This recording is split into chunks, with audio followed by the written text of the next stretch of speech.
मैं हूं सुरति जिंदल। बहुत बहुत स्वागत है आप सभी का आपके फेवरेट हेल्थ शो संजीवनी में, ताकि स्वस्थ रहें आप। कहते हैं ना, हेल्थ इज वेल्थ। जिंदगी का ऐसा फलसफा जिसको जिसने भी समझ लिया उसने सही मायने में अपनी जिंदगी को जी लिया। भाई आप हेल्दी बने रहें, फिट रहें, इसी तमन्ना के साथ हम हर रोज आपके लिए लेकर आते हैं आपका फेवरेट हेल्थ शो संजीवनी, ताकि स्वस्थ रहें आप। और इसमें हमारा साथ देते हैं विश्व प्रसिद्ध आयुर्वेदाचार्य डॉक्टर प्रताप चौहान। डॉक्टर साहब, बहुत बहुत स्वागत है आपका। Thank you very much.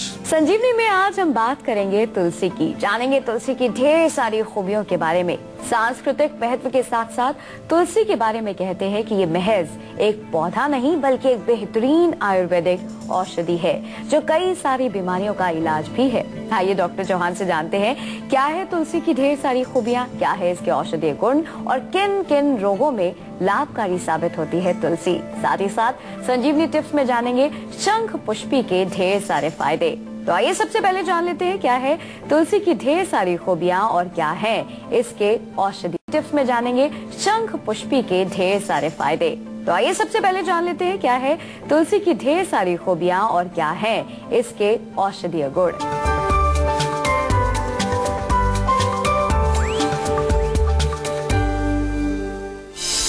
तुलसी से बढ़ेगी फेस की ब्यूटी, तुलसी से बनेंगे फिट एंड हेल्दी, तुलसी से होगी सर्दी जुकाम की छुट्टी, तुलसी से होगा पाचन दुरुस्त, तुलसी से दूर होगी दमे की दिक्कत। सेहत का वरदान गुणकारी तुलसी। चलिए डॉक्टर साहब से सबसे पहले यही जानते हैं कि आखिरकार तुलसी में वो कौन सी खूबियां पाई जाती हैं जिस वजह से इसे सेहत के लिए इतना ज्यादा फायदेमंद माना जाता है। डॉक्टर साहब, ऐसा कहा जाता है कि जब भी छोटे छोटे रोग उत्पन्न होने शुरू हो जाएं तो तुलसी का सेवन करो। ऐसी क्या खूबियां इसमें होती है? तुलसी की पूजा की जाती है। आपने जो है सांस्कृतिक उसका महत्व बताया, कल्चरल इम्पोर्टेंस। हमारी संस्कृति में, भारतीय संस्कृति में तुलसी का बहुत महत्व है। और एक चीज मैं आपको यहाँ बता देना चाहूंगा कि भारतीय संस्कृति में किसी भी चीज को महत्व कब दिया जाता है कि जब वो हमें बहुत सारे लाभ पहुंचाती है, उसी की पूजा होती है। पूजा करने का मतलब भगवान कौन होता है? जो हमारी रक्षा करे, उसी की पूजा की जाती है। तो इसी प्रकार से तुलसी की पूजा का मतलब है हमारी हर प्रकार से रक्षा करती है। तुलसी को माता भी कहा जाता है, जैसे गौ माता है ऐसे तुलसी माता है। क्यों? एंटी बैक्टीरियल है, एंटी वायरल है, कितने प्रकार के कफ नाशक इसमें गुण हैं। उष्णवीर्य होने की वजह से कफ को नष्ट करती है। हमारे शरीर में जो ओज है उसकी वृद्धि करती है। जितने भी बैक्टीरिया वायरसेस हमारे हैं उसको दूर करती है। नर्वस सिस्टम को ताकत देती है। तो इसलिए इसको जो है कहा जाता है कि ये एक तरह से पूजनीय है। केवल आप समझ लें इसको डीपली। कभी कभार लोग सोचते हैं कि ये ढकोसला है, तुलसी को क्यों पानी दे रहे हैं। और एक चीज और है कि तुलसी का पौधा यदि आपके घर में है, आपके पहले तो आंगन में हुआ करता था, आंगन तो रहे नहीं लोगों के, अब तो लोग फ्लैट्स में रहते हैं, लेकिन फिर भी बालकनी में कहीं पर भी उसको आप रखें तो उसमें से एक जो एरोमा निकलता है, उसमें से एक जो विशेष प्रकार की सुगंध निकलती है, वो आपके पूरे घर को प्रोटेक्ट करती है।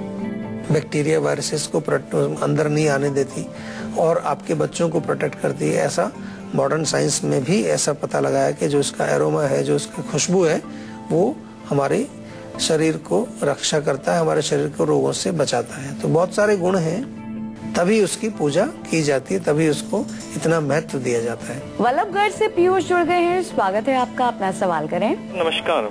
नमस्कार जी। सर, मेरी एज 26 है और कोल्ड की काफी ज्यादा प्रॉब्लम रहती है। कोल्ड जो है हर सीजन में रहता है, कभी कभार होता है? सीजन में रहता है, जैसे ही मौसम चेंज होता है वैसे ही प्रॉब्लम हो जाती है। और डॉक्टर को दिखाया है तो वो कहते हैं हड्डी बड़ी हुई है, ऑपरेशन करना पड़ेगा।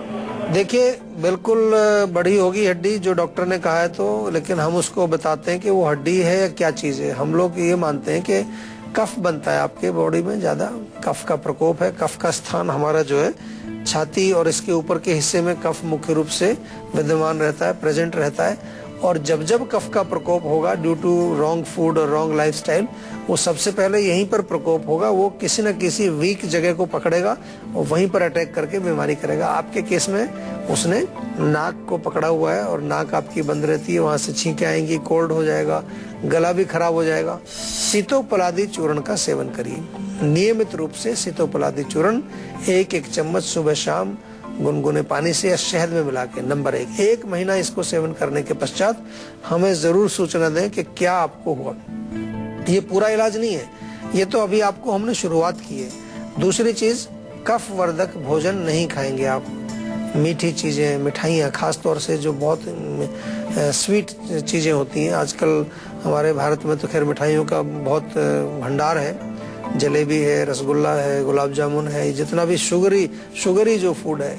इसके अलावा तली हुई चीजें, बहुत ज्यादा गरिष्ठ भोजन, वो भी भारत में बहुत कॉमन चलता है। और दूध से बनी चीजें, पनीर, दही, कोई भी चीज जो बलगम या म्यूकस या कफ को बढ़ाती है, उसको कम से कम आपने ध्यान से सेवन करना है। और मैं तो कहूंगा कि कुछ दिन बिल्कुल बंद कर दीजिए। दूसरी चीज हमें करनी है कि आपकी शारीरिक शक्ति, रोगों से लड़ने की आपकी शक्ति, रोग प्रतिरोधक शक्ति, आपकी इम्यूनिटी को हमें बढ़ाना पड़ेगा। और इम्यूनिटी को बढ़ाने के लिए आयुर्वेद में बहुत सारे टॉनिक्स उपलब्ध हैं, जिनका सेवन आप करें। एक बड़ा कॉमन सा टॉनिक जो है च्यवनप्राश, आजकल तो बहुत पॉपुलर है। आपने उसकी एड भी देखी होंगी, टीवी में भी एड्स आती हैं, और उसमें पर्टिकुलरली ऐसा प्रोजेक्ट करते हैं कि ये इम्यूनिटी, नाक, गले वले को जो है मजबूत रखता है, उसको रोगों से बचाता है। तो च्यवनप्राश का सेवन भी आप नियमित रूप से करिए। इतना तो शुरू कर ही दीजिए, बाकी का काम 1 महीने के बाद हमें कांटेक्ट करिए, उसके बाद आपसे फिर बात करेंगे। आजमगढ़ से राकेश जी जुड़ गए हैं, स्वागत है आपका, अपना सवाल करें। सर नमस्कार। नमस्कार जी। जी सर, मेरे को ये प्रॉब्लम हो रही है 2-3 महीनों से। मेरी आंखों से आंसू आने लग रहे हैं। आंखों से आंसू आने लगते हैं, क्या काम करते हैं आप?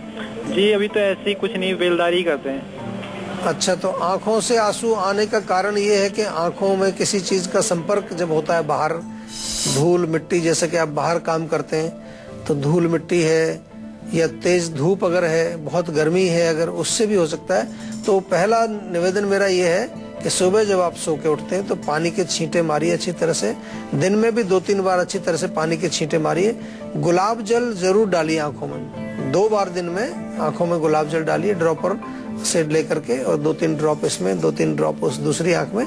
उससे आपको अंदर की जलन और अंदर की जो आंसू आते हैं या कोई किसी प्रकार का उसमें एलर्जी होती है, वो आपको ठीक होने लगेगा।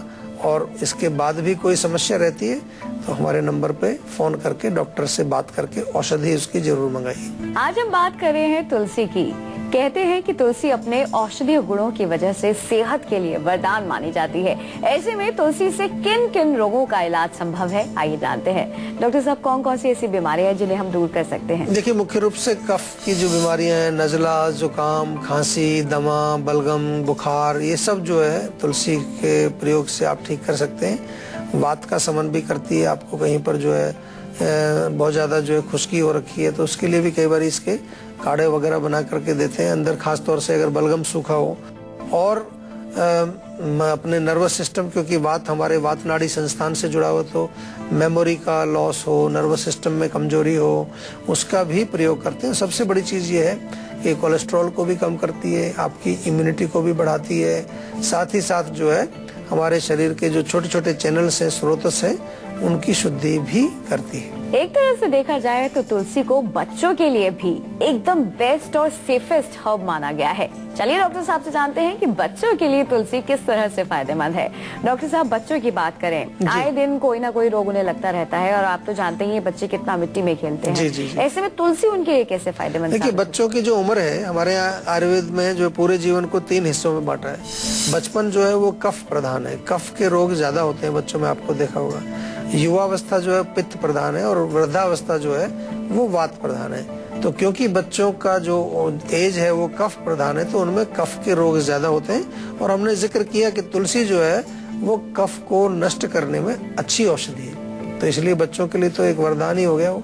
जितने भी उनको कफ के रोग होते हैं, तुलसी का सेवन अगर उनको कराया जाए, तुलसी का जूस निकाल करके शहद में मिला के ड्रॉपर से उनको पिलाएं, तुलसी का थोड़ा एरोमा, खुशबू उसकी जो है कमरे में करें, या तुलसी के पत्ते को पीस करके ऐसे ही थोड़ा गर्म पानी में डाल दें तो उससे भाप आ रही है, वो थोड़ा कमरे में फैलें। तुलसी के पत्तों को तेल में मिला करके और एक तेल बना करके उससे मालिश उनके छाती पर की जाए तो बलगम, फेफड़े में जकड़न, या जो कंजेशन वगैरह के रोग हैं उनमें बहुत लाभ मिलेगा। तो बच्चों के लिए बहुत गुणकारी है, हर तरह से इम्यूनिटी पावर तो बढ़ाती है उनकी, और पेट में अगर कोई प्रॉब्लम हो उसके लिए भी अच्छी रहती है। मोतिहारी से राम प्रसाद जी जुड़ गए हैं, स्वागत है आपका, अपना सवाल करें। राम प्रसाद जी बोल रहा हूँ मैं, ये मोतिहारी से। तो ना मेरे ना बोलिए जी, बोलिए। मेरे ना बाल बहुत झड़ते हैं, तो कुछ बता देते आप। बाल झड़ने के लिए आप देखिए आंवले का सेवन करिए रेगुलरली, 1 चम्मच सुबह 1 चम्मच शाम को आंवले का सेवन करिए। और इसके अलावा बालों में हम बार बार आपको समझाते हैं कि बालों में तेल जरूर लगाना चाहिए। आजकल क्या है कि लोग तेल नहीं लगाते हैं बिल्कुल भी। तेल लगाने का अभी जो है फैशन खत्म हो गया है, अभी नए फैशन आ गए हैं। अभी केमिकल लगाने का फैशन आ गया है, बालों को सूखा रखने का फैशन आ गया है, या बालों में कलर लगाने का फैशन आ गया है, जो कि हमारे बालों को डैमेज करता है। तो इसलिए आपको ध्यान रखना है, अपने प्राचीन सिस्टम पर ही हमें लौटना है। हमारी प्राचीन जो संस्कृति थी हमारे स्वास्थ्य के लिए बहुत अच्छी थी, और हमारे हर प्रकार के विकास के लिए बहुत अच्छी थी। तो आप कृपा करके थोड़ा तेल सप्ताह में 2-3 बार जरूर लगाएं, आंवले का चूर्ण खाएं, 1 महीना ये उपचार करिए, उसके बाद बताइए। रोहतक से विकास जी जुड़ गए हैं, स्वागत है आपका, अपना सवाल करें। जी नमस्कार डॉक्टर साहब। नमस्कार जी। जी सर, मैं अपने भाई के लिए पूछना चाहता हूँ। उसे 2-3 महीने पहले किडनी में पथरी पता लगी है। अच्छा। डॉक्टर बता रहे हैं 2 पथरी है, एक 4 mm की है और एक शायद 3 पता नहीं 2 mm की है, तो क्या करें उसके लिए? देखिए पथरी का तो इलाज आयुर्वेद में है, बढ़िया, कोई ऐसी बात नहीं। पथरी के लिए बहुत सारी औषधियां हैं, पथरी का जिक्र भी आयुर्वेदिक शास्त्रों में किया गया है। और सबसे सिंपल चीज तो ये है कि उसको कम से कम इतना तो जरूर बताइए आपके पानी 2-3 लीटर रोज पिए, और एक कुलथ की दाल आती है, कुलथी उसको बोलते हैं, 1 बड़ा चम्मच 1 पाव पानी में रात को भिगोइए, सुबह उसको उबाल करके आधा गिलास बचाइए, और उसका जो काढ़ा जैसा बन जाता है उसको वो पिए। और दाल भी खा सकता है, उसको दाल को अलग से उबाल करके पका करके उसको खा सकता है। और दूसरी चीज ये है कि आयुर्वेदिक औषधियां इसमें आप रेगुलरली लीजिए, तो आपको मुझे उम्मीद है कि 4-6 हफ्ते में कुछ ना कुछ रिजल्ट देखना शुरू हो जाएगा। उसमें कई बार थोड़ा टाइम लग जाता है ज्यादा, लेकिन 1-1.5 महीने में मैंने देखा है कि अगर सही इलाज हो, सही उपचार हो, परहेज आप सही करें, तो 1-1.5 महीने में कुछ ना कुछ रिजल्ट तो जरूर आ जाता है। इसी के साथ बारी आ गई है आज की संजीवनी की, जिसमें डॉक्टर चौहान से हम जानेंगे औषधीय गुणों से भरपूर तुलसी को लेकर क्या है आज की संजीवनी। तो डॉक्टर साहब, क्या है आज की संजीवनी?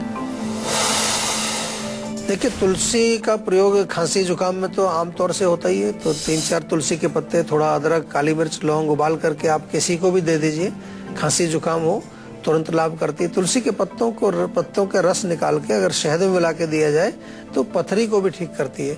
और पेट में कीड़े यदि हों तो तुलसी के पत्तों का रस सेवन कराने से पेट के कीड़े भी दूर होते हैं। 1 चम्मच की मात्रा काफी है एक एडल्ट के लिए। और इसी प्रकार से तुलसी की जो खुशबू है, एरोमा, उसको जरूर जो है किसी भी रूप में हम प्रयोग करें, वो न केवल हमारे शरीर को लेकिन हमारे वातावरण को भी शुद्ध करता है। और बुखार इत्यादि किसी को हो जाए तो उसमें फीवर में भी तुलसी के पत्तों का रस और गिलोय का रस मिला करके बराबर मात्रा में पेशेंट को दिया जाए तो उसको लाभ मिलता है। चलिए डॉक्टर साहब से जानते हैं कि क्या तुलसी को लेकर भी कोई परहेज या फिर कोई सावधानी है। डॉक्टर साहब, क्या तुलसी के सेवन को लेकर भी कोई परहेज या सावधानी है कि दिन में इतनी तुलसी का सेवन करना चाहिए या नहीं? डेफिनेटली होता है, क्योंकि उष्ण वीर्य है, गर्मी करती है और थोड़ी तीखी भी है, कटु तिक्त उसका जो रस है। तो इसके लिए क्या करना है, आपको मात्रा का ध्यान रखना है। अगर ताजा रस लें आप तो लगभग 5 से 10 मिलीलीटर, यानी कि 1 टीस्पून या मैक्सिमम 2 टीस्पून तक उसकी क्वांटिटी आपको लेनी चाहिए। और सूखे पत्तों का आप चूर्ण बना करके अगर ले रहे हैं तो 500 mg 500 मिलीग्राम से ज्यादा नहीं लेनी चाहिए। गर्म होने की वजह से ऐसी कुछ स्थिति होती है जहां हम गर्म दवाइयां मना करते हैं, वहां पर ध्यान रखें। खास तौर से जैसे गर्भवती प्रेग्नेंट फीमेल्स होती हैं, उनमें डॉक्टर भी कहते हैं बहुत गर्म चीजें नहीं लेनी है, तो वहां थोड़ा सा ध्यान रखना चाहिए। ले सकते हैं, कोई नुकसान करने वाली चीज नहीं है, लेकिन थोड़ा सा आपको मालूम होना चाहिए कि बहुत गर्म है, तो बहुत ज्यादा क्वांटिटी में सेवन उसका ना किया जाए।